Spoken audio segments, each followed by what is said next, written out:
Hello, I'm Dragonblitz, and this is going to be a movement tutorial for Alucard in Castlevania Symphony of the Night. In this tutorial, I hope to go over all of Alucard's movement options, special moves, transformations, as well as spells.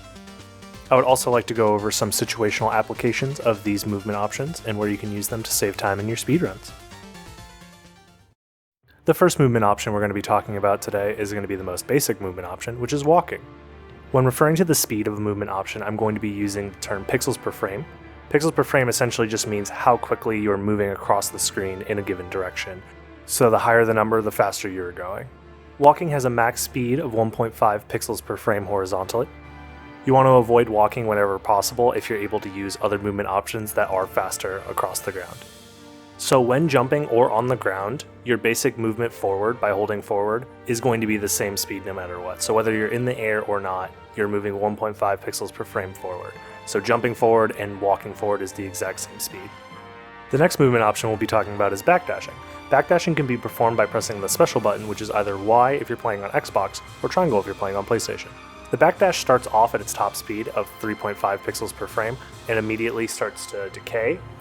So you're not moving steadily at 3.5 pixels per frame the entirety throughout the backdash. You do lose speed as time goes on after performing the backdash. You can attempt to preserve some of your momentum from a backdash by canceling your backdash using various different methods. The most common actions that cancel a backdash are either using an item, using a shield, or attacking with a weapon that allows you to swing it rapidly. So while backdash canceling, you get closer to preserving the top speed of 3.5 pixels per frame. I would say a fair estimate for someone constantly backdashing versus backdash canceling, you're going to see a difference of about 0.3 to 0.5 pixels per frame. A couple things to keep in mind when backdash canceling. It's almost always better to keep a steady rhythm as opposed to mashing the buttons as fast as possible. Any stuttering that can be seen when backdash canceling too quickly will immediately lose you any time you would have gained by mashing just a tiny bit faster. Next up, I'm going to be talking about the wolf dash. After obtaining the soul of wolf, you now have access to a transformation which turns you into a wolf. If you double tap forward in any direction, you'll start to dash as the wolf. The wolf's dash speed is 3.0 pixels per frame. The wolf maintains the speed regardless of whether he's in the air or not. In some situations, using the wolf is faster than backdash canceling, depending on what terrain you need to move through. Here's an example of wolf movement being faster than backdash canceling.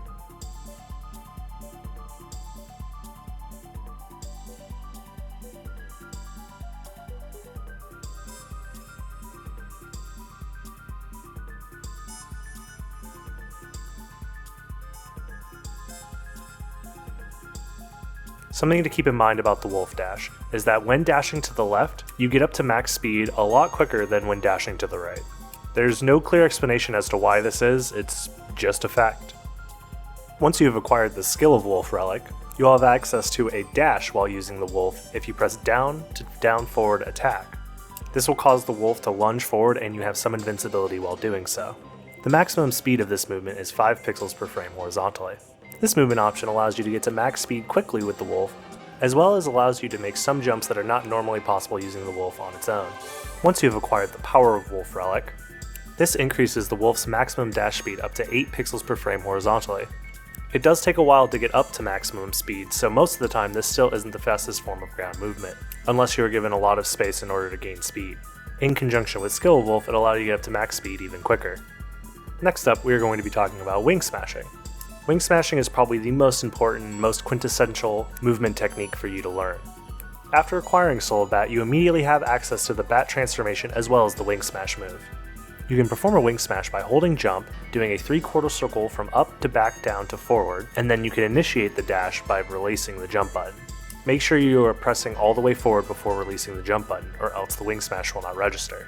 A wing smash accelerates instantly to 8 pixels per frame horizontally, before tapering off at the very end.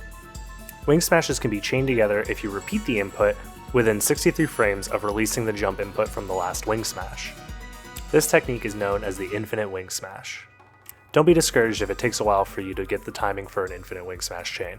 This technique does require a lot of practice in order to perfect, but is extremely satisfying to fly through rooms as quick as possible while fully invincible. The bat transformation actually preserves horizontal momentum during the transformation animation. So if you were to backdash before transforming into the bat, that would be considered performing a bat dash. This maintains your backdash speed, which is 3.5 pixels per frame. This can also be done with diagonal gravity jumps as well as dive kicks. You can even preserve your momentum from a full speed wolf dash this way. After acquiring the leap stone, Alucard will have access to a second mid-air jump. If you press down, forward, and jump after using your second air jump, this will cause you to perform a dive kick. This forward dive kick has a maximum speed of 7.0 pixels per frame horizontally. This speed is only achieved for a handful of frames and begins to decrease in speed almost immediately. This speed can be preserved, however, if you do a front slide. Front slides are performed by inputting your dive kick extremely close to the ground, and before touching the ground making sure you are not pressing down or forward on the directional pad at all. Your directional input needs to be completely neutral or else you will not get the front slide. This technique is quite situational, but is most useful when scaling up an area and wanting to gain some forward momentum. The next movement option I will be talking about is big tosses. A big toss can be performed if you lose more than half of your health in a single hit from an enemy's attack. This will send Alucard flying across the room until he meets either a wall or a ceiling. Big tosses accelerate you instantly to 8 pixels per frame horizontally. This makes it the fastest form of movement Alucard can do on his own without a transformation. Big tosses tend to be quite situational due to the fact that you aren't able to set them up reliably in later parts of the game because your health will be too high and you won't have any ways to take that much damage in a single hit, outside of luck mode of course. Next up, I'd like to talk about Alucard's vertical movement options. Alucard's basic jump has a max speed of 4.9 pixels per frame vertically. After acquiring the leap stone, Alucard will have access to that second jump, and that second jump only has a max speed of 4.1 pixels per frame vertically. After acquiring the gravity boots, Alucard will have access to a gravity jump. This can be performed from the ground by pressing down, up, and then jump. You can only perform gravity jumps while in the air if you have access to a dive kick. I'll be explaining the prerequisites for dive kick status later in this video.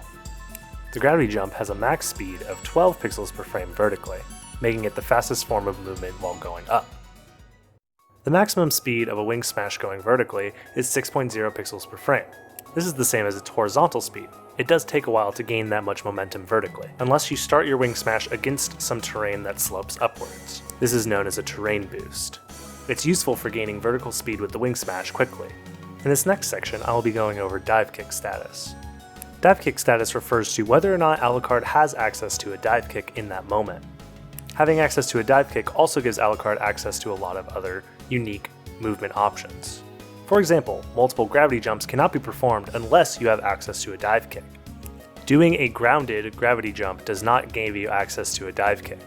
So with this knowledge, there is no way to chain gravity jumps with only just the gravity boots by themselves. You can perform diagonal gravity jumps from the ground by using this neat little trick. So instead of trying to press down, up, forward, and jump on the same frame, which is possible but extremely difficult, instead it is more practical to press down, up, and then down, forward, and then jump. This will give you access to a grounded diagonal gravity jump. These jumps are useful for making it to certain areas without having to make precision jumps with just singular vertical gravity jumps. There are 3 main ways to gain access to a dive kick for Alucard. Either by performing a mid-air jump whilst having the leap stone. This mid-air jump must be performed from a grounded jump, and not from walking off the ledge and jumping. You can also gain access to a dive kick after a transformation. Any transformation will do, so you can do either the mist, the bat, or the wolf, all of which will give you access to a dive kick.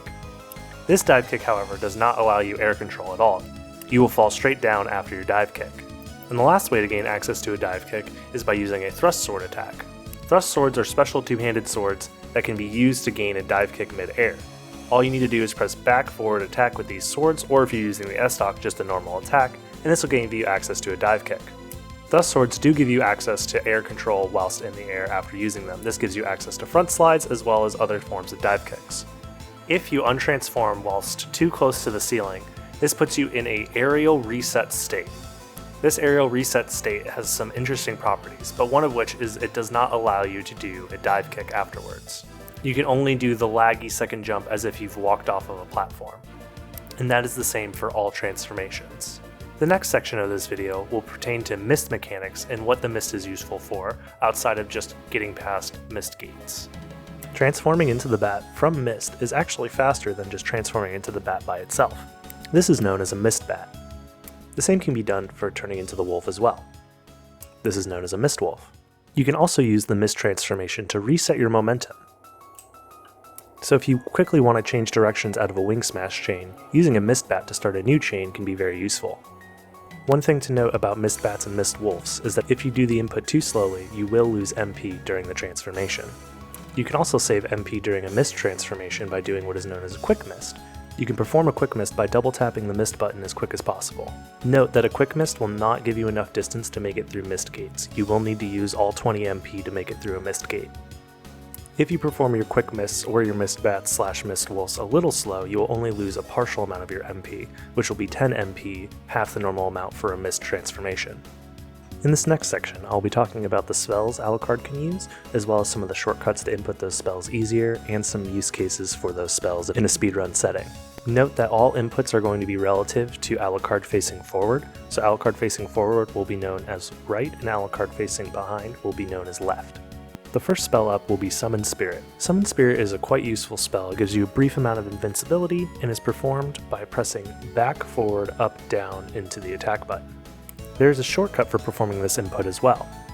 If you press backwards and then neutral on your movement inputs and then up, down, attack, you will also get a Summon Spirit spell to come out.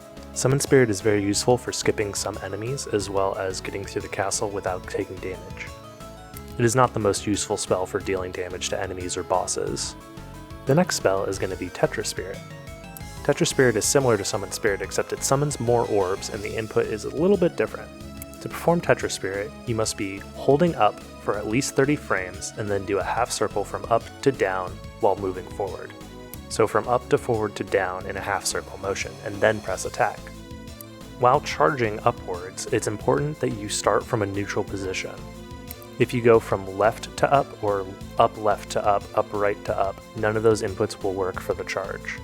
The easiest way I found to make sure that the charge will always work is to start charging the Tetra Spirit out of a backdash.